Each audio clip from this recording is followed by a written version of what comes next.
Guys, রাত বাজে 10টা। এখন সবাই ঘুমিয়ে গেছে।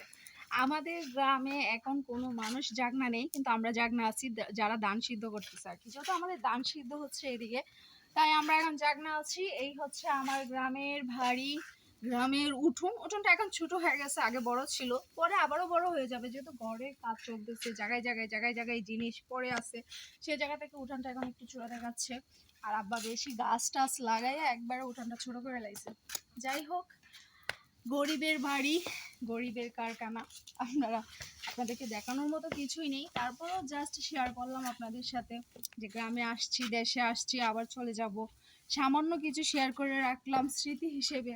আপনারাও আমার স্মৃতি হিসেবে, স্মৃতির ভিডিওতে সাক্ষী হিসেবে রয়ে গেলেন। তো যাই হোক, এই হচ্ছে আমার জার্নি।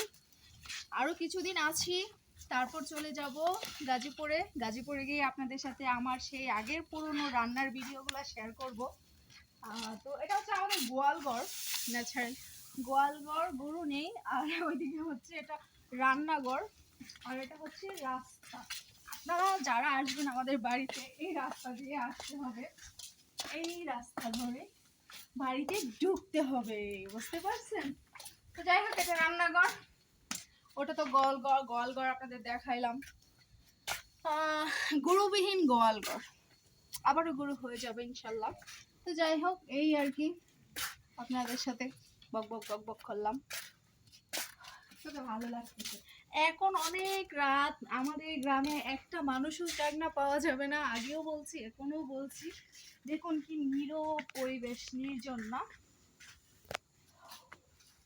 আমি আবার জিন পেতনির ভয় একটু একটু পাই, বেশি না, মাঝে মাঝে যদি মানুষ থাকে সাথে ভয় পাই না, যদি না থাকে তাহলে আমার রফা দফা হয়ে যায়। তো যাই হোক, কি আর বলবো, আপনাদেরকে রাতেই আমি আমার মানে বাড়িটা দেখিয়ে দিলাম, বাবার বাড়ি। তো যাই হোক, ছোটো মোটো বাড়ি, গরিবের কারখানা, কি আর দেখাবো, তেমন কিছু নেই দেখানোর মতো, এতটুকুই দেখালাম। তো সবাই ভালো থাকেন, সুস্থ থাকেন, পরবর্তী ভিডিও আপনাদের সাথে দেখা হবে, আসবে ইনশাল্লাহ।